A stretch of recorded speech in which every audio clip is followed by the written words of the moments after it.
personalization. So personalization is very important to us because we feel that every human being is very different. So what works for Cedric won't work for Jitesh. What will work for Jitesh and Cedric won't work. Yes, because of the huge nature of our country and the large number of people who are at different levels, the penetration can always increase.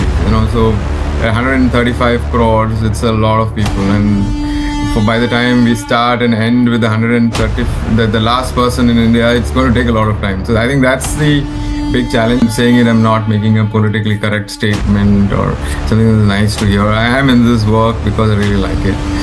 While sometimes it seems that technology is distancing human beings and reducing human connections and conversations, what we are trying to do is to leverage technically important because each of us are on a different journey. While we may be on the same road, we are having a different journey. So it's important to recognize that.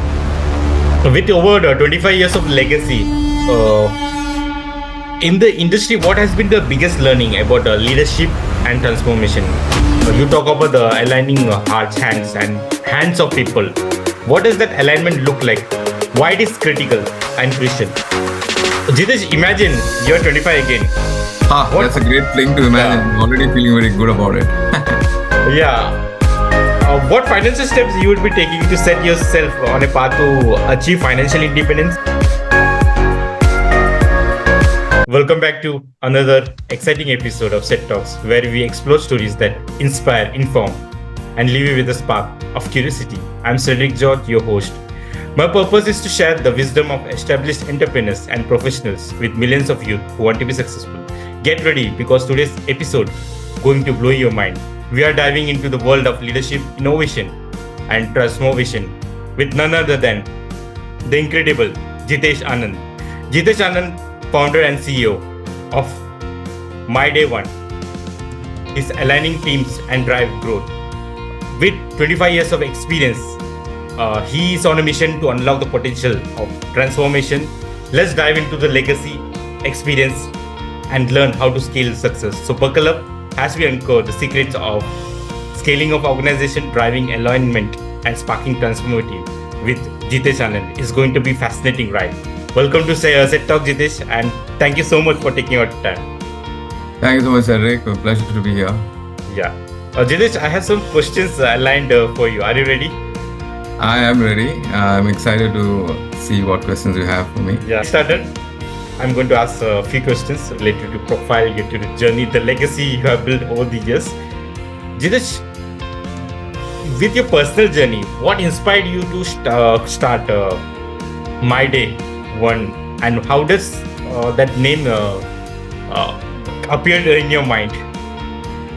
Yeah, so My Day One was born from personal realization during a challenging phase in my career. Right. So when I transitioned into a leadership role, right, I realized the importance of having a beginner's mindset, approaching every day as an opportunity to restart, reset, refocus, realign.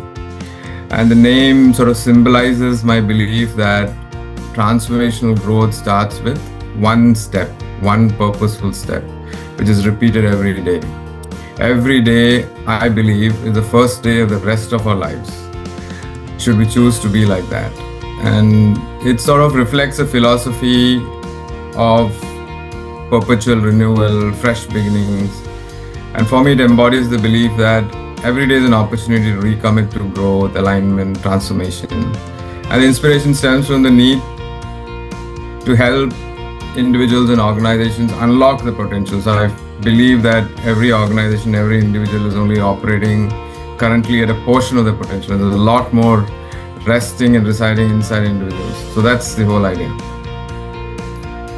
Oh, something important you have highlighted. Every day is an opportunity. Wow, that's something great you have mentioned, Jitesh. With over 25 years of legacy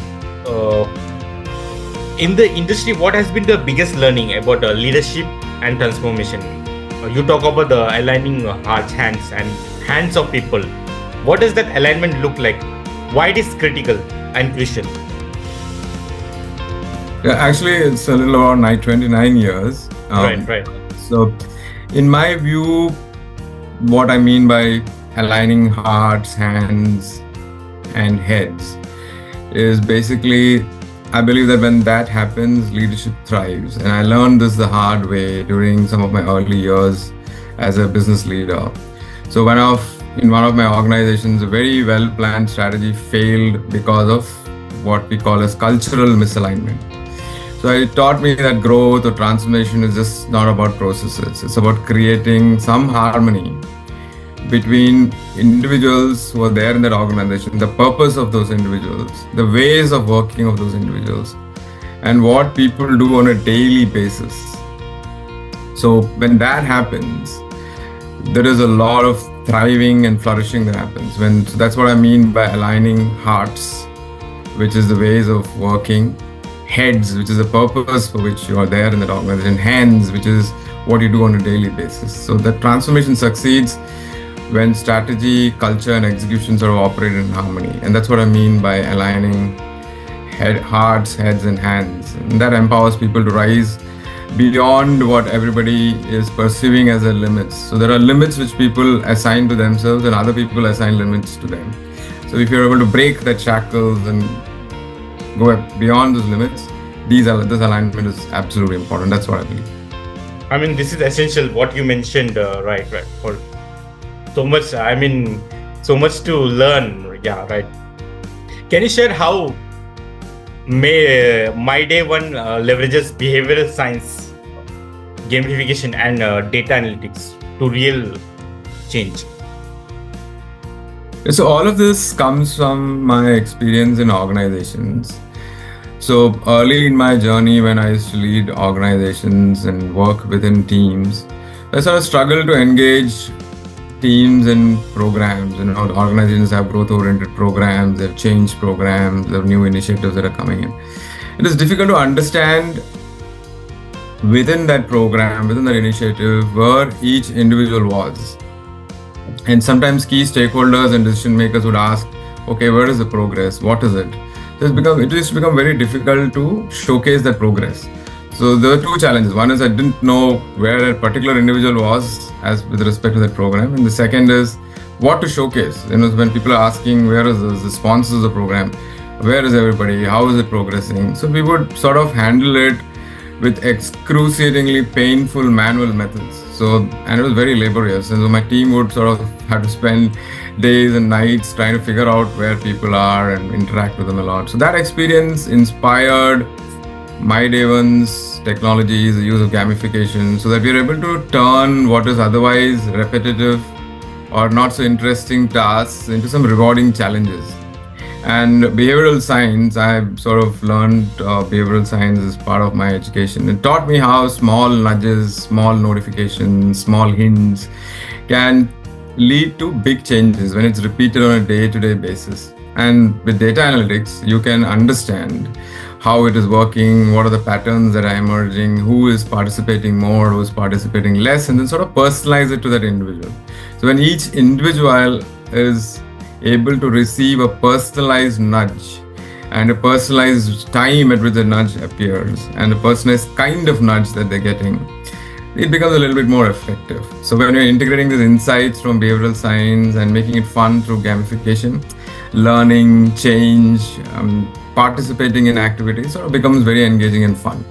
So that's how we integrate and make it very personalized. It also becomes measurable. So I mentioned when my stakeholders are asking me about where is the progress, what is happening, then this sort of participation data, this progress data, these results that are getting produced, because we're measuring everything, it becomes easy to showcase. And therefore, everyone is more excited when they're seeing the results, they're seeing the progress.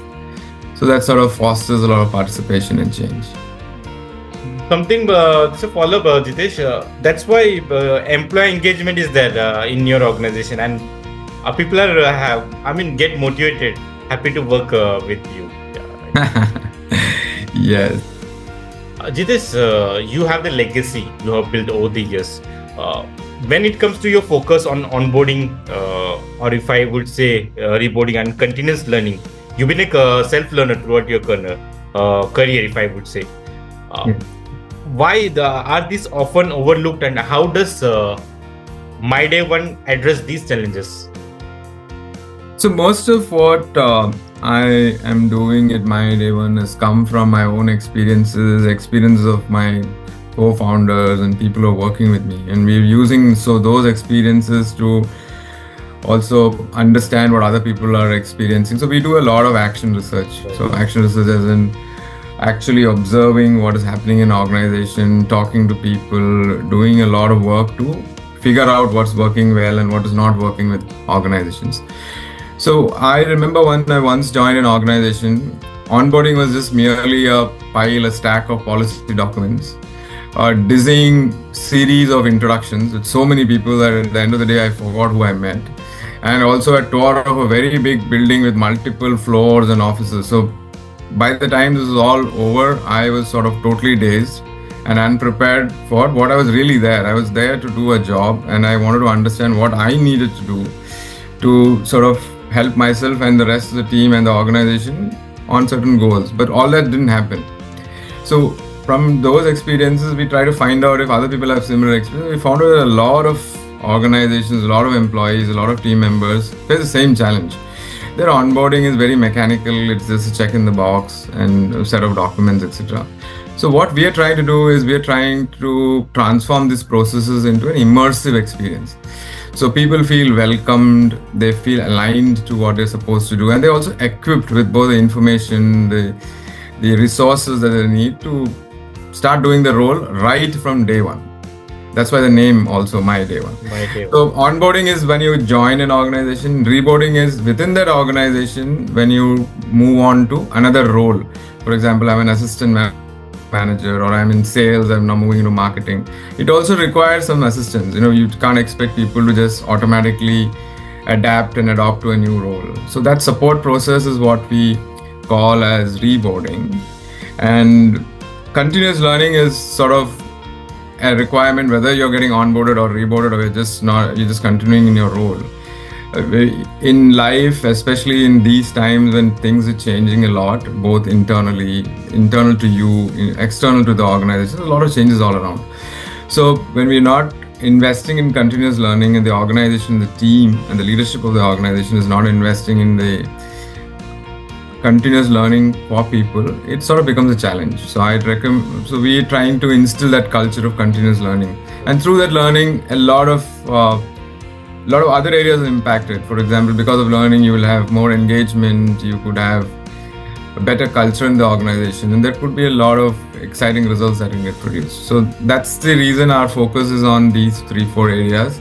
They're absolutely critical, not just to the organization, but to the teams and the individuals that are working within that organization.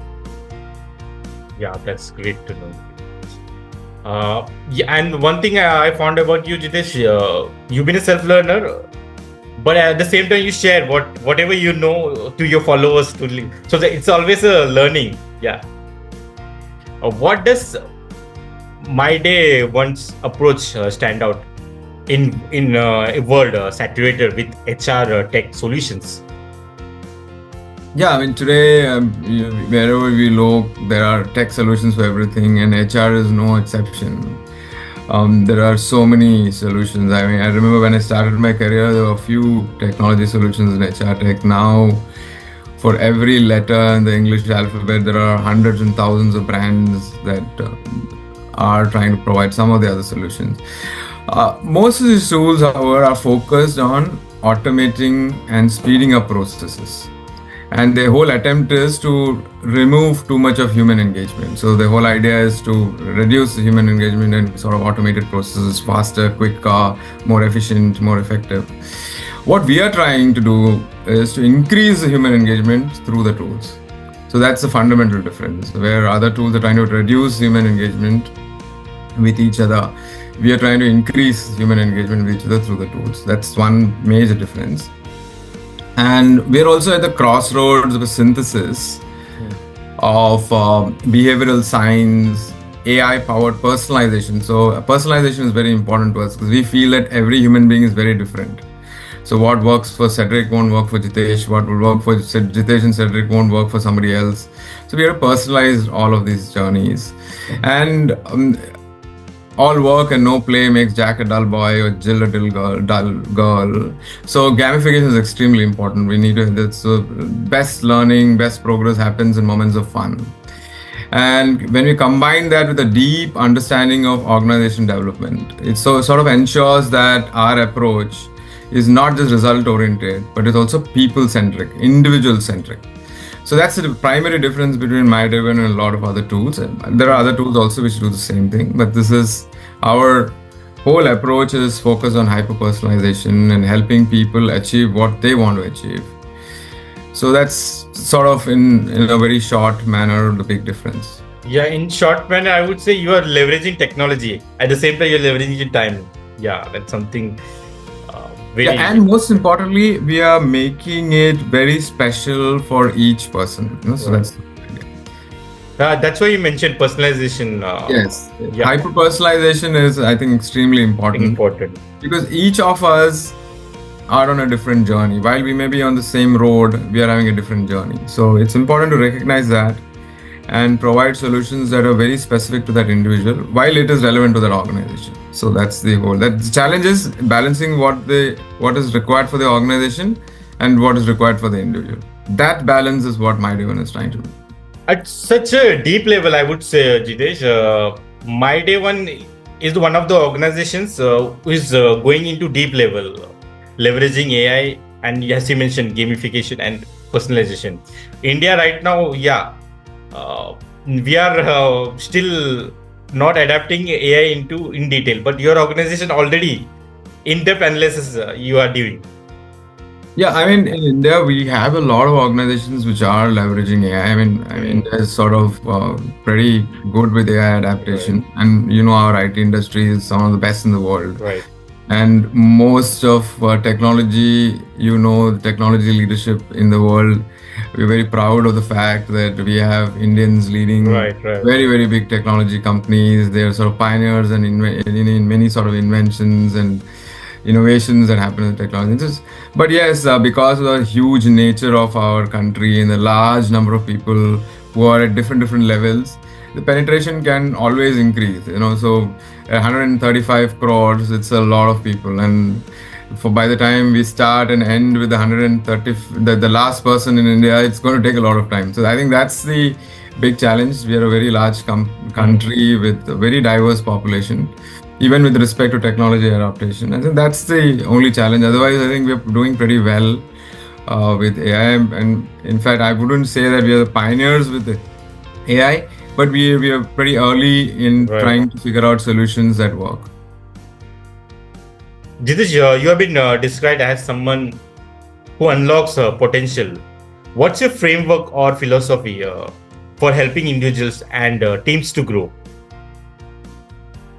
So I use a combination of methodologies, which is largely built around appreciative inquiry. So the whole process that I work with starts off with appreciating what is working for an organization or for the individual.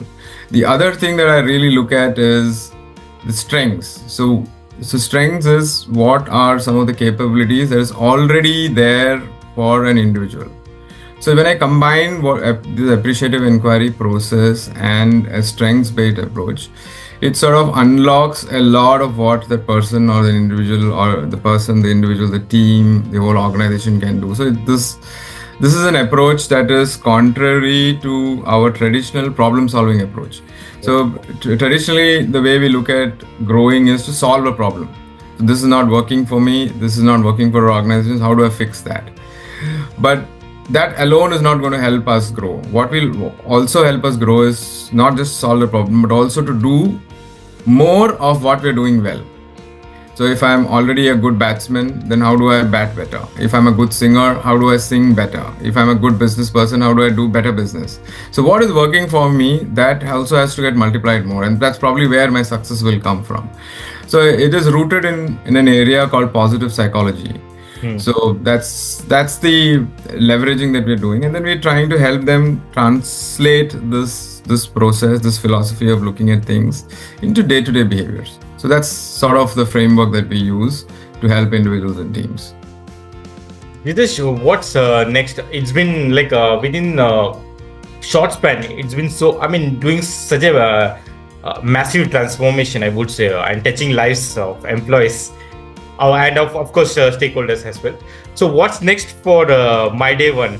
Are there any emerging trends in HR tech or leadership development you are excited about? Oh, there's a lot to get excited about. Every day is a new day for excitement. As I said, every day is a new day for us. And so I think that you have asked two questions. I'll answer both separately. Right. What's next for My Day One? Right. We've been focused largely on the workforce, which are the team members that are working inside organizations. So one of the other things that we are trying to do now is to explore extending our services to people who have not yet joined the workforce, help them in the career journey. So we meaning people who are freshers, who are just out of college or just planning their career. So we are trying to extend our services and our products to help such individuals. The second part of the question is what I'm excited about in terms of technology. There's a whole lot of AI-based integration along with Internet of Behaviors technologies that are waiting to be unfolded. So there's so many things that are happening. We have large language models, we have new technology-oriented devices, ways to capture data. We've all seen what AI cameras can do. We have seen how voice can get captured and created through AI, virtual reality experiences, augmented reality experiences. So we are trying to sort of integrate all of this and see how technology can amplify the human connection. So something I once struggled to achieve in the analog days of HR technology. So from that time to now, it is a huge shift. And it seems that sometimes it seems that technology is distancing human beings, and reducing human connections and conversations. What we are trying to do is to leverage technology and use technology to increase connection and increase the conversation. So that's what we're excited about. Right. Your journey itself, Jitesh, so much to learn, right? And like you mentioned, it's a fast-paced. It's continuously one has to evolve. So how do you personally stay ahead of the curve in such a rapidly evolving field? The one principle I follow very, very closely and it's very dear to my heart is to practice what I preach. So one of the things that we are encouraging everybody else to do is continuous learning. So I'm a lifelong learner. It's a habit rooted from my early years. So I sort of self-funded my education when I was younger. And I like to continuously learn. So that drive continues. I am a voracious reader. I upgrade myself with world-class courses. I am almost always in a course every month. Right. So as I'm speaking to you, I am part of a course that is helping me understand how to help young people build their careers, how to identify their personality, how to identify the interests, and how to guide them to a career that is most suitable for them. So I discovered what is really interesting in my career about 15 years after I started working. So I'm really wanting to help others find that very early. So I'm continuously learning. I'm interacting with some amazing coaches that I have. I'm very fortunate to have some very good mentors. And I regularly attend thought leadership forums and basically stay curious about what's emerging around you. And there is no substitute to continuous learning. So once you're committed to continuous learning, I think it sort of happens. Something like about successful leaders, including you, I'm saying, they're passionate. They love what they do. Like you love what you're doing. Yeah, I really love what I do. You're very passionate about, yeah. How do you unwind and recharge after a busy day? You have back-to-back meetings, you travel, right? Yes. Yeah, the first thing is the work itself needs to recharge because of work. I really love it. And when I'm saying it, I'm not making a politically correct statement or something that's nice to hear. I am in this work because I really like it. And I also not just like the work, I like the people with whom I'm involved in my work. So my clients, my team members, my vendors, it's a great and constant source of energy. But then, of course, there are things that you do outside of work also. And my go-to are stories. So stories has always been my other passion. So I like to listen to, watch narratives, of creating some of my own stories, or watching it on the screen or at TV at home. And I'm part of movements like Toastmasters, where we get to speak to a lot of people and share stories. So it's a lot of fun, and my greatest source of energy is just being with my family and friends, and spend some quality time. Sometimes not doing something that's really great, just having a chat or just having a good conversation itself is a lot of energy. Sometimes my wife and I were just sitting in the same room and not really talking much and watching the same story, and that itself is a lot of energy, and it sort of builds a whole new perspective to life, and a way of reflecting and reconnecting to what you're doing. So that's my go-to. Or to your followers, any kind of book we can expect? I am writing a series of essays. It's tentatively titled Mankind, Mental Models and Myths. It's about the mental models that we all carry in our heads and the way we create myths around ourselves and how those myths drive our life, and our whole life is sort of caught in sort of a web of those myths. So I'm sort of 30-40% into that. It's a 8-chapter book. I've sort of written all those 8 chapters and in the process of finalizing a lot of that, and it's a lot of work because it's sitting alongside my day job. So yes, I'm hoping to publish it sometime in the latter half of this year. What holds more importance, skills or a degree? Very, very good question, Cedric. It's a very important question. So my upfront answer, it's going to be a little bit of a long answer. So my upfront answer is going to be skills. So because I've seen degree holders struggle without some real world experience, while skilled individuals, without having any formal credentials, they really do well. So in an era of rapid change, continuous acquisition of skills and adaptability, so the static degrees are not really going to be very useful. But having said that, a formal degree is not necessarily the opposite of having skills. So it's not that it's either formal degree or skills. And so it's sort of, it's not an easy answer like that. So formal credentials often help and speeden up the process of providing and establishing skills. So when you're looking for a job and looking for providing the skill to somebody, a formal degree is very useful. People quickly understand what sort of skills you have, what you're bringing to the table. But it is not the end all and be all. If you just have a degree and you're not building the skills and you're just sort of sitting in a class and not learning, or you're somehow getting a degree and just sitting with it, it is really not useful. If you ask me, when I'm hiring, I'm not really hiring for degrees. I'm hiring for skills. And I have seen people, I personally have a lot of degrees, but I must tell you that it's not my degrees that's really helping me. What's really helping me is the skill that I have built in my role and through my experiences and my team members. And everywhere I see, the most common factor for success is a tremendous amount of skills and the investment people make in building those skills. Degrees are an add-on, or sort of a supporting process. It helps you. I don't have to tell you that I'm very skilled in engineering if I say I have an IIT degree, or I don't have to tell you that I'm an expert in a subject if I have a PhD. But if I have a PhD, it is not a guarantee that I'll have the skills. But if I can have the skills of a PhD holder without having the PhD. So that's the point I'm making. Any day the answer is skills.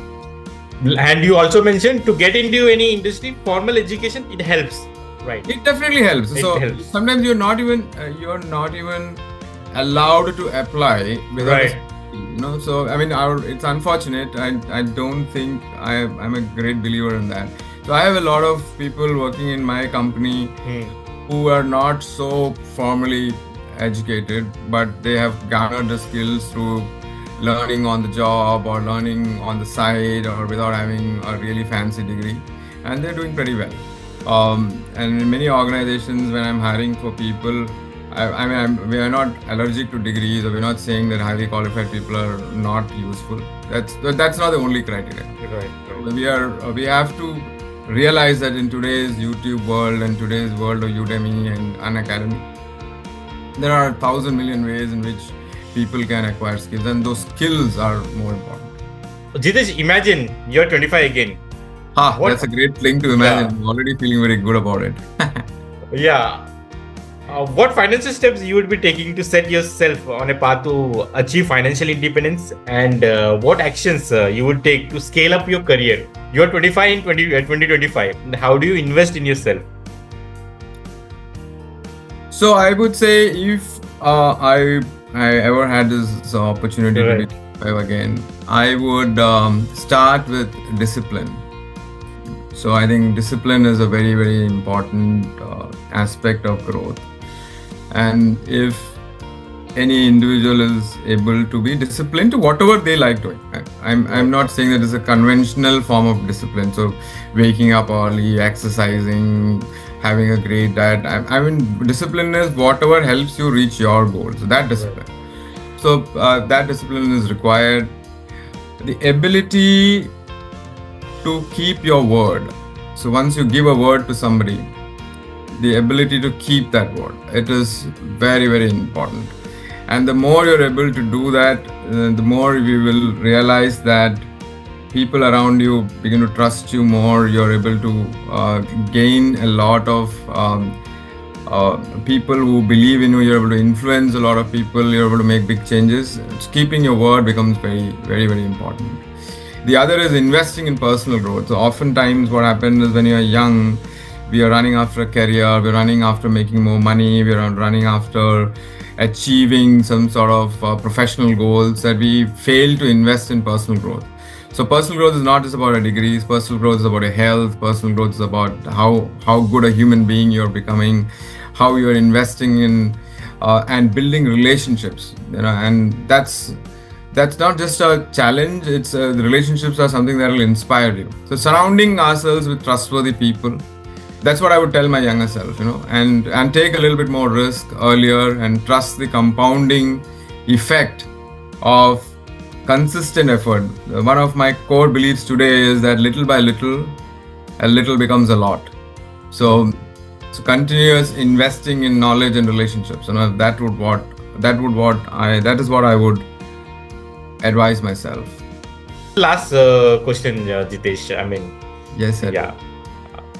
Imagine this: you're in a room with Elon Musk, Amitabh Bachchan ji, the man himself, the legend, and Donald Trump, president of USA. You have a chance to ask each of them one question. What 3 questions you would be asking these iconic figures? Oh, first of all, I would consider myself very fortunate and lucky to be in the presence of such amazing people. Right. It will take a lot for me to just get over that experience. And then even imagining this is very energizing. So thank you for asking this question. Start off with really admire and follow. Right. And what I would ask him is, Mr. Musk, how do you sustain and your vision and focus across such diverse, innovative ventures? So everything that you do is so innovative, and how do you sustain this vision and focus? It's not just he's starting it; he's making sure that they're like rock star businesses, each one of them. So that would be my question to Mr. Musk. And I'll save my question to Mr. Bachchan last because he's been an icon since time. Yeah. So next, I'll go to Mr. Donald Trump, and my question to him would be: so how do you navigate controversy while maintaining so much influence and engagement? You are able to do both of it at the same time. You're able to trigger controversy and yet you're able to engage and influence people. So how do you do this? I mean, that's like magic. And my last question to an icon, I think for most Indians, Mr. Bachchan, would be that, so how are you able to be so resilient? And how are you able to reinvent yourself across decades? Each decade we see a new Bachchan, and that Bachchan is relevant to that decade. So we saw a angry young man, we saw a mature middle-aged man, we saw an elderly statesman, and today we are seeing somebody who's like a super social influencer. So every decade you reinvent yourself. What makes you so resilient? Right.